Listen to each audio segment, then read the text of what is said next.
السلام علیکم ورحمۃ اللہ وبرکاتہ۔ الحمد للہ وکفی وسلام علی عبادہ الذین اصطفی، اما بعد، اعوذ باللہ من الشیطان الرجیم، بسم اللہ الرحمن الرحیم۔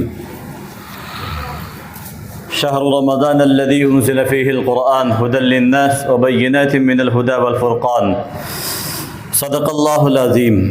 عزیزان محترم، رمضان المبارک جیسا بابرکت مقدس مہینہ، اس کے آنے میں کچھ چند ایام باقی ہیں۔ ایک ہفتے کے بعد انشاءاللہ رمضان المبارک کا مہینہ شروع ہو جائے گا۔ رمضان المبارک کا یہ جو مہینہ ہے، اس مہینے کے آنے سے پہلے استقبال رمضان کے عنوان سے عموماً ہر مسجدوں سے گفتگو ہوتی ہے کہ رمضان المبارک کا استقبال ہم کیسے کریں۔ استقبال کہتے ہیں ویلکم کو۔ جیسے ہمارے یہاں کوئی گھر میں مہمان آتا ہے، اس مہمان کا ہم ویلکم کرتے ہیں، استقبال کرتے ہیں، اس کو مرحبا کہتے ہیں۔ تو رمضان المبارک کوئی جسم تو ہے نہیں اس کا کھڑے ہو کے استقبال کیا جائے یا اس کو ویلکم کی جائے۔ وہ تو ایک مہینہ ہے، دنوں سے ہفتے بنے، ہفتے سے مہینے بنے ہیں۔ اللہ تعالیٰ جس مہینے کو چاہتے ہیں، جس دن کو چاہتے ہیں اور جس رات کو چاہتے ہیں فضیلت بخش دیتے ہیں۔ رمضان المبارک کے مہینہ جو کچھ دن بعد آئے گا، اس کے شب و روز جو ابھی اس وقت چل رہے ہیں، سورج نکلتا ہے، سورج ڈوبتا ہے، ویسے ہی رمضان المبارک کے مہینے کا بھی دن رہیں گے۔ البتہ چونکہ اللہ تعالیٰ نے اس کو فضیلت بخشی ہے رمضان کو، اور آپ صلی اللہ علیہ وسلم نے رمضان کے شروع ہونے سے پہلے ایک دن پہلے صحابہ کرام کو جمع فرمایا، اور آپ نے صحابہ کرام کو خطبہ دیا، گویا کہ وہ استقبالیہ خطبہ تھا کہ صحابہ کرام کے ذہن کو یہ بنانا تھا کہ رمضان المبارک کے مہینے کو ہمیں کیسے گزارنا ہے، اور رمضان المبارک کے مہینے کی کیا عظمتیں برکتیں ہیں، اور رمضان المبارک کیسا مقدس اور عظمت والا مہینہ ہے۔ اس چیز پر اللہ کے نبی صلی اللہ علیہ وسلم نے گفتگو سماعت کری۔ آپ صلی اللہ علیہ وسلم نے فرمایا صحابہ کرام سے کہ تم پر ایک مہینہ آنے والا ہے جو بڑا برکت والا مہینہ ہے۔ اس میں اگر کوئی انسان رات میں قیام کرے، دن میں روزہ رکھے، تو اللہ تعالیٰ اس کے گناہوں کو معاف کر دیتے ہیں۔ اور کوئی شخص اگر کسی روزے دار کو ایک کھجور کھلا دے یا لسی پلا دے، تو اللہ تعالیٰ تو بھی اس کے گناہوں کو معاف کر دیتے ہیں۔ رمضان المبارک کے مہینے کی جو فضیلتیں ہیں وہ تو ہم بعد میں بات کریں گے۔ ابھی اصل جو بات کرنا ہے ہمیں اس کا استقبال کیسے کرنا ہے۔ جو انسان رمضان کا استقبال یعنی رمضان کے انتظار میں پہلے سے تیاری کر لیتا ہے، وہ انسان رمضان کو صحیح معنوں میں رمضان کی طرح گزارتا ہے۔ اور جو انسان یہ سوچتا ہے چلو رمضان آئے گا، ہم روزہ رکھ لیں گے، تراویح پڑھ لیں گے، اور جب آئے گا تب دیکھیں گے، تو وہ انسان صحیح معنوں میں رمضان آتا بھی ہے اور گزر جاتا ہے، چلا جاتا ہے، پتہ بھی نہیں چلتا۔ ہماری زندگیوں میں بہت مرتبہ رمضان اب تک آ چکے ہیں۔ رمضان سے پہلے لوگوں کے ذہن میں یہ بات آتی ہے اب کی بار رمضان میں گناہ میں نہیں کروں گا، اب کی بار تراویح کی بہت پابندی کروں گا، اور اب کی بار کثرت سے تلاوت کروں گا۔ یہ انسان سوچتا ہے، طے کرتا ہے،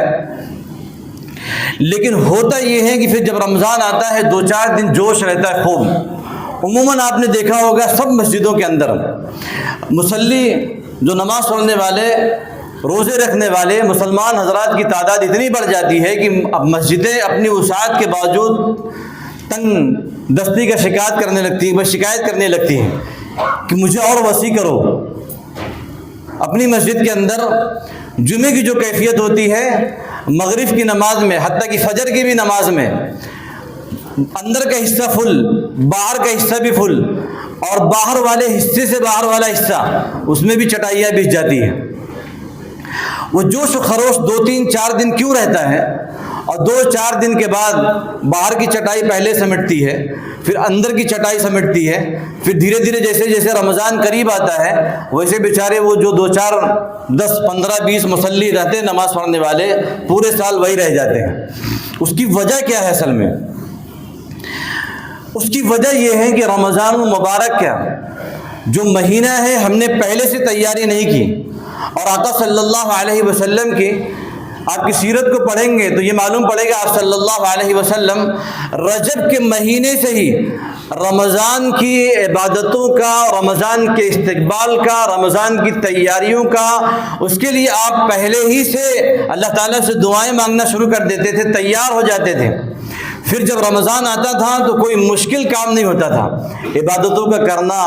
نمازوں کا پڑھنا، تراویح کا پڑھنا، قرآن کریم کی تلاوت کرنا، یہ جب رمضان آتا تھا تو نہ صحابہ کے لیے مشکل، نہ آقا صلی اللہ علیہ وسلم کے لیے مشکل۔ اسی لیے آپ صلی اللہ علیہ وسلم سے روایتوں کے اندر یہ دعا ثابت ہے، رجب کا چاند دیکھ کر آپ صلی اللہ علیہ وسلم یہ دعا فرماتے تھے، اللہم بارک لنا فی رجب و شعبان وبلغنا رمضان، کہ اللہ ہمارے لیے رجب میں، شعبان میں برکتیں عطا فرما اور ہمیں رمضان تک پہنچا دیں۔ 2 مہینہ پہلے آپ صلی اللہ علیہ وسلم اسی لیے دعا فرما رہے ہیں، اور تاکہ اللہ تعالیٰ مجھے رمضان تک پہنچا دے اور رمضان سے پہلے شعبان میں، رجب میں ہی پوری تیاری میں لگ جاؤں۔ جب بندہ اچانک جب رمضان آتا ہے، جو بندہ پہلے سے تیاری نہیں کرتا تو 2-3 دن کے بعد اس کا ذہن تھک جاتا ہے، اس کی باڈی جواب دے جاتی ہے، وہ بولتا ہے یار ٹھیک ہے 3 دن ہم نے کر لیا نا، 4 دن کر لیے، چلو اب آخر میں آئیں گے۔ پھر وہی ہوتا ہے، پھر مسلمان جس طریقے سے ابتدائی ایام میں، رمضان کے شروع میں جب آتے ہیں ویسے ہی آخر میں پھر آتے ہیں، 27ویں شب کے بعد، 27-28 روزے کے بعد 2-3 دن، تو ہر جگہ تو ڈنڈی مارنے کی عادت پڑی ہوئی ہے، تو عبادتوں میں بھی ڈنڈی، شروع میں مار لو، شروع میں کر لو، آخر میں کر لو، بیچ کا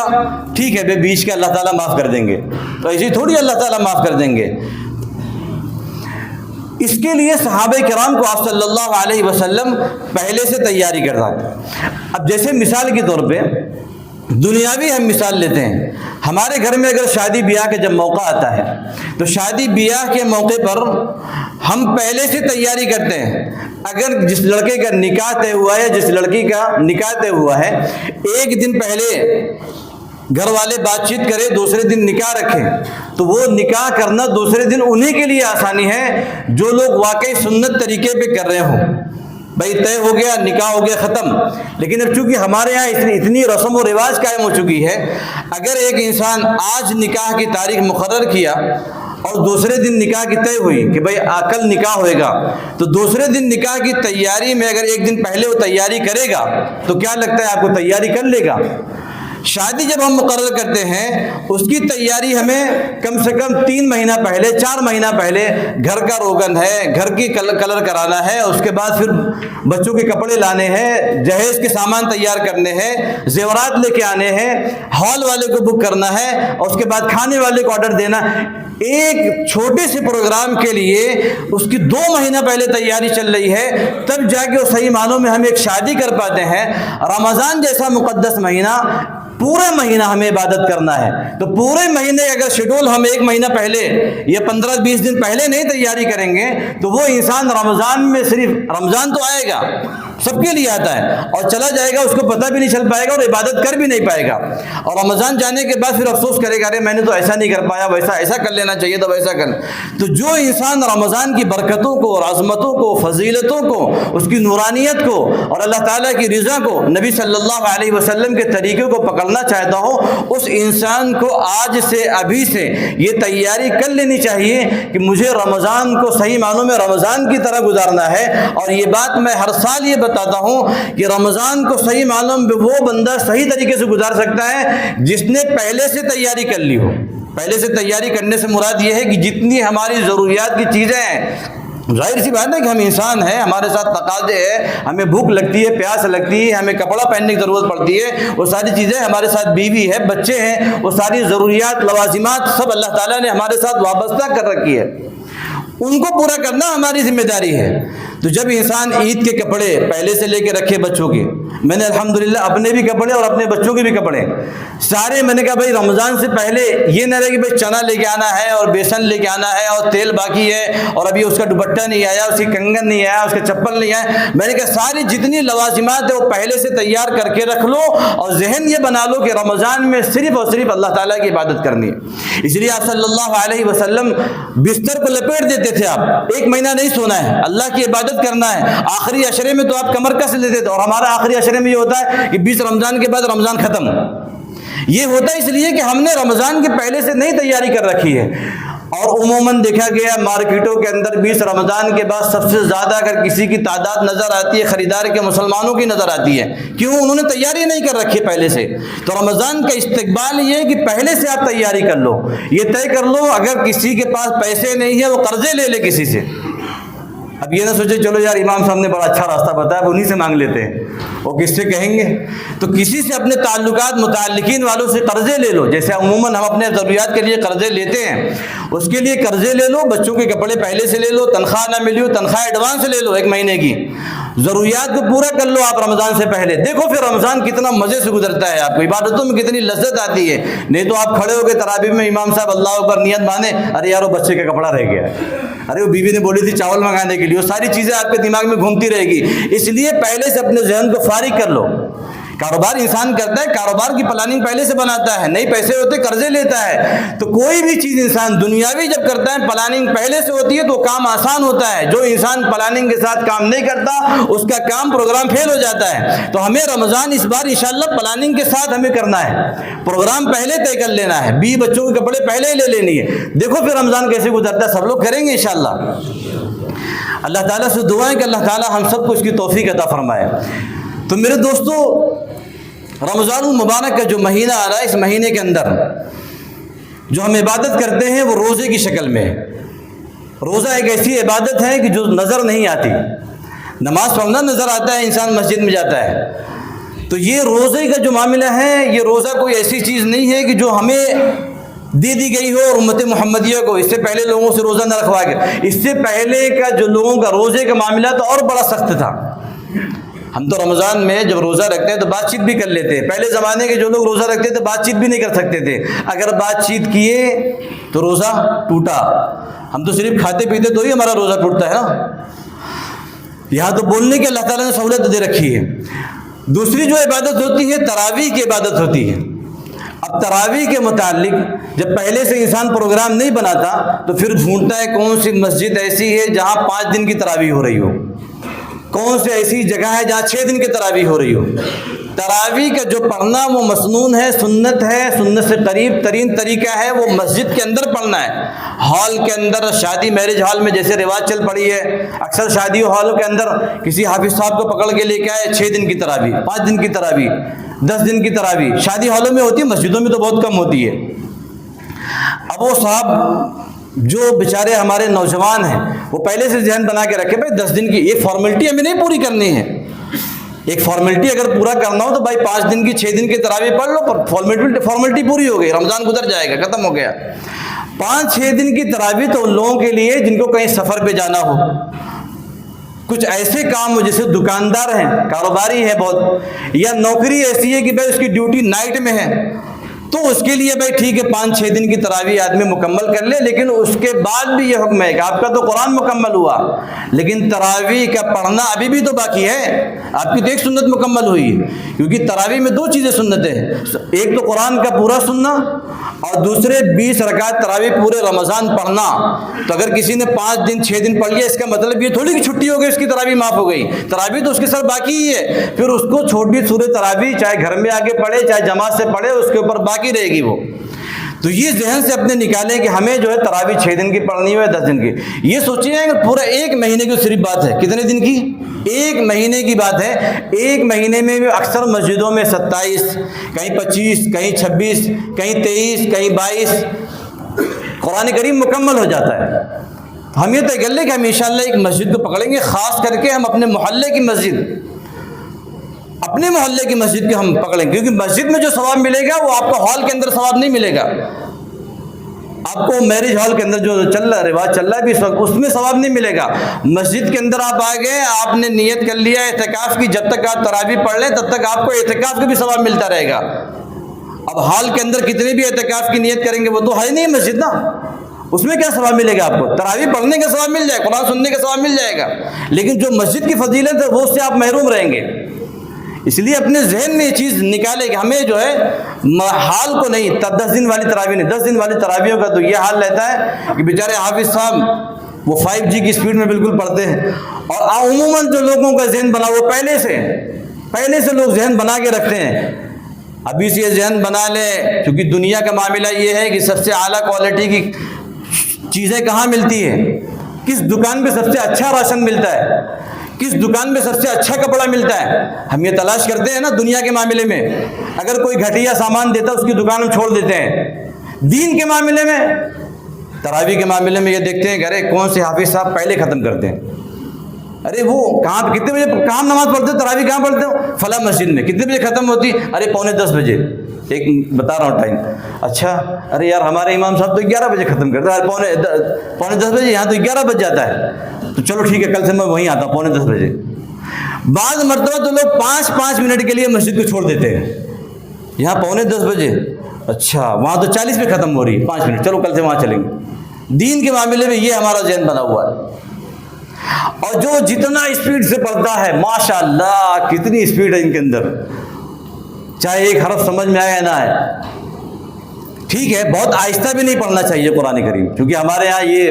عربوں کے اندر یہ چیز قرآن جب آہستہ پڑھتے ہیں تو اچھا لگتا ہے۔ تو بعض مسجدوں میں تو بھائی واقعی امام حرم کے لہجے میں، امام حرم کا جو معاملہ ہے وہ تو الگ ہی، اللہ تعالیٰ نے ان کو جو آواز بخشی ہے، جو وہاں پڑھنے والے ہیں جو تو سمجھتے والا، اتنا بھی آہستہ نہ پڑھے کہ پیچھے پڑھنے والا وہ بھی سمجھے کہ میں فرض نماز کی نیت باندھ لیا ہو، اور اتنا بھی رفتار نہ باندھ لے وہ سمجھے کہ بھائی بس ختم ہی ہو جائے 2-4 منٹ میں۔ تو پہلے سے ذہن بنا لو کہ ہمیں اس مسجد کے اندر تراویح پڑھنی ہے جو ہماری اپنے محلے کی مسجد ہے، اور اس مسجد میں نماز تراویح پڑھنی ہے جو پورے مکمل طور پہ پورے رمضان میں ہوتی ہو۔ بھائی 2-4 دن پہلے ختم ہوتی ٹھیک ہے، آدمی کی ضروریات لوازمات کچھ نہ کچھ لگ جاتے ہیں، لیکن ہمیں ذہن بنا کے چلنا ہے کہ 20 دن سے زیادہ ہی انشاءاللہ ہم کو تراویح پڑھنی ہے، انشاءاللہ کریں گے سب لوگ انشاءاللہ۔ رمضان میں ایک کام اور ہم کرتے ہیں، افطار پارٹی۔ افطار پارٹی کے تعلق سے جو محلے کے چمچے نیتاؤں کے جو رہتے ہیں، نگر سیوک کے چمچے، وہ بڑے بڑے ہورڈنگ پوسٹر بینر لگائیں گے، مجھ سے میرے پاس بھی آتے ہیں، حضرت آپ کا پوسٹر لگا گا، بھائی بغیر پوسٹر کا ہی میں صحیح ہوں، میرا پوسٹر غلطی سے لگانا بھی مت، حضرت پارٹی میں نے کہا وہی جو سمجھ میں آتا کرو، میں اس کا قائل ہی نہیں ہوں افطار پارٹی کا۔ نہ مسجدوں کے اندر افطار پارٹی کا پروگرام ہو، نہ باہر ہو پروگرام، اس کا میں سخت مخالف ہوں۔ اس افطار پارٹی سے آپ کا کوئی بھی اسلام کا چراغ جلنے والا نہیں ہے۔ ایک کام کر سکتے ہیں مسلمان، ہر مسجدوں کے اندر، میں اس ویڈیو ریکارڈ کے ذریعے سے پیغام دینا چاہتا ہوں، ہر مسجدوں کے اندر جس مسجد والوں کے ذہن بنا ہوا ہے افطار پارٹی کرنا ثواب سمجھتے ہیں، ان سے میں گزارش کروں گا اگر آپ کو افطار پارٹی کرنا ہی ہے تو افطار پارٹی رکھو ضرور، لیکن ان لوگوں کو بلاؤ جو ہمارے برادران وطن ہیں، ان برادران وطن کو بلاؤ اور ان کو کہو کہ بھائی ہماری مسجد میں آپ کے لیے افطار پارٹی رکھی گئی ہے، افطار کی دعوت رکھی گئی ہے، ان کو بلانے کے بعد اپنے ساتھ بیٹھاؤ اور یہ کام کرو۔ یہ میری ذمہ داری نہیں ہے، یہ سب کی ذمہ داری ہے، ہر مسلمان کی ذمہ داری ہے اور ان لوگوں کی ذمہ داری ہے جو افطار پارٹیاں رکھتے ہیں۔ یہ بھی ایک رمضان کی تیاری میں سے یہ بات میں بتا رہا ہوں۔ رکھنے کے بعد ان کو یہ بتاؤ کہ صبح اتنے بجے ہم لوگ کھانا پینا چھوڑتے ہیں اور شام کو اتنے ٹائم ہم کھانا پینا شروع کرتے ہیں، اب ہمارا یہ وقت ہو گیا ہے اور ہم یہ چیزوں سے بچتے ہیں، یہ ہماری مسجد ہے، اس میں ہم نماز پڑھتے ہیں، ہماری اتنے وقت کی نماز ہوتی ہے، 5 وقت ہم حاضر ہوتے ہیں۔ جیسے جب ان کو تعارف کرائیں گے نا تو کسی کو یہ موقع نہیں ملے گا کہنے کا، جیسے ہمارے یہاں کہتے ہیں نا بعض لیڈران پتہ نہیں کیا کرتے ہیں مسلمان جا کے مسجدوں کے اندر، جیسے ہمارے ایک پارٹی کا نام نہیں لینا چاہوں گا میں، اس نے کہا کہ بھائی وہ جو بھونگے کے بارے میں چلاتا بہت زیادہ، اس نے کہا پتہ نہیں کیا کرتے ہیں مسلمان مسجدوں کے اندر۔ یہ کہنے کا موقع ہم نے دیا ہے، چونکہ ہم نے بتایا نہیں اپنے برادران وطن کو ہم مسجد کے اندر کیا کرتے ہیں۔ اگر ہم ان کو بتاتے کہ بھائی ہم ایک اللہ کی عبادت کرتے ہیں، اس کی پوجا کرتے ہیں، نبی صلی اللہ علیہ وسلم کو آخری رسول مانتے ہیں، چونکہ دین کا جو کام ہے، دعوت کا جو کام ہے، اصل یہی کام ہے۔ چونکہ پوری انرجی ہم نے ایک طرف لگا دیا، ایک طرف یہ اب تو 2 گروپ ہو گئے ہیں، ایک گروپ والا دوسرے گروپ والے کو لے کے جاتا ہے، اس کے بارے میں بہکاتا ہے وہ تو غلط ہے، وہ بیچارہ اندھ بھکت بن کے آتا ہے، پھر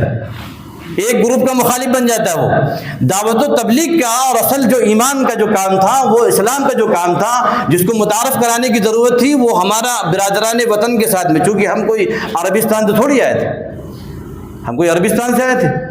ہمارے آباء و اجداد تو یہی پیدا ہوئے، ہمارے میں سے کوئی او بی سی تھا، کوئی ایس سی تھا، کوئی ایس ٹی تھا، بعد میں جیسا جن لوگوں نے جیسا چاہا ویسا نام سرنیم رکھ لیا۔ جیسے ہمارے نوجوان وہ رومال باندھ کے ان کو عید کے دن دیکھو لگتا ہے محمد سلمان بن کی اولاد ہے، وہ ایسا جھبا گبا مار کے ایسا لگتا ہے کہ بھائی اسے بڑا پکا مسلمان ہے ہی نہیں کوئی۔ اصل تو یہ کام یہ تھا کہ ہم برادران وطن کو تعارف کرواتے، تو اگر کرنا ہو تو یہ کام کریں،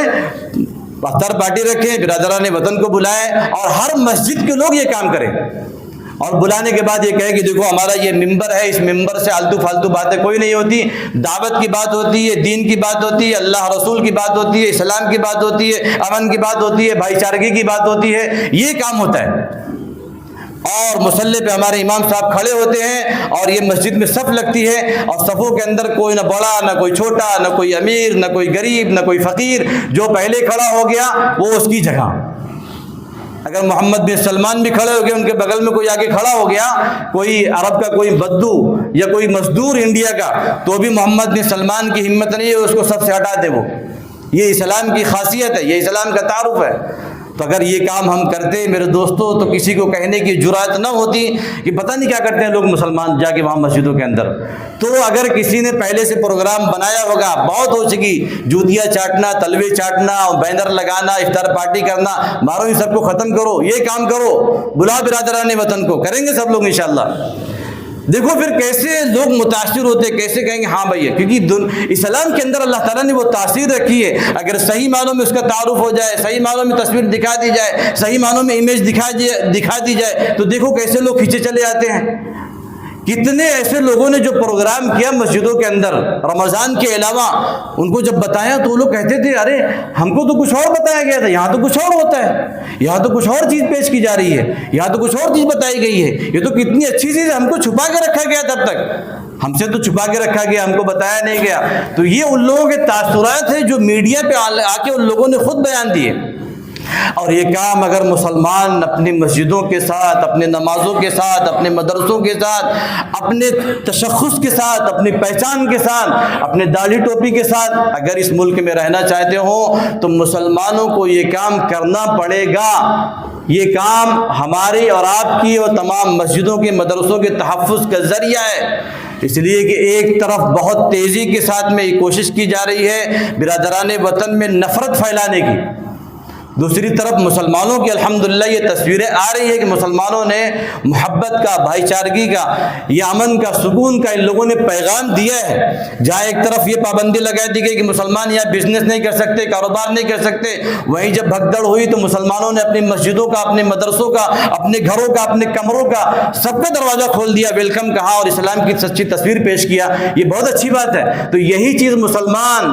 جھنڈا اٹھانے والوں سے میں گزارش کروں گا، انگلدان والوں کو لے کے چلنے والوں سے گزارش کروں گا، چپل سیدھا کرنے والوں سے گزارش کروں گا، ختم کرو اس چیز کو اپنے اپنے محلوں کے اندر، اپنے اپنے علاقوں میں۔ رمضان اچھا موقع ہے، یہ اس میں کام کر کے دکھائیں، اسلام کی صحیح تصویر پیش کر کے دکھائیں۔ کوشش کریں کہ 2 4 10 20 100 50 لوگوں کی لسٹ بنا لیں، کون کون اپنے علاقے کے اندر بااثر لوگ ہیں جو سوسائٹی کے اندر ہے غیر مسلم، ان کے نام پہلے سے لکھ لیں، اندراج کریں، اور ایک دن پروگرام رکھیں، بھلے سے آخری رمضان میں ہو یا شروع رمضان میں ہو، رکھ کے ان کو بتائیں، 1 گھنٹے کا پروگرام رکھ لیں، امام صاحب سے وقت لے لیں کہ آپ اس موضوع پہ بات کریں، ان کو صحیح معنوں میں اسلام کی تصویر بتائیں کہ بھائی کس طریقے سے اذان ہوتی ہے، اس کا مطلب کیا ہے۔ بہت سارے غیر مسلم تو اذان کا مطلب بھی نہیں جانتے،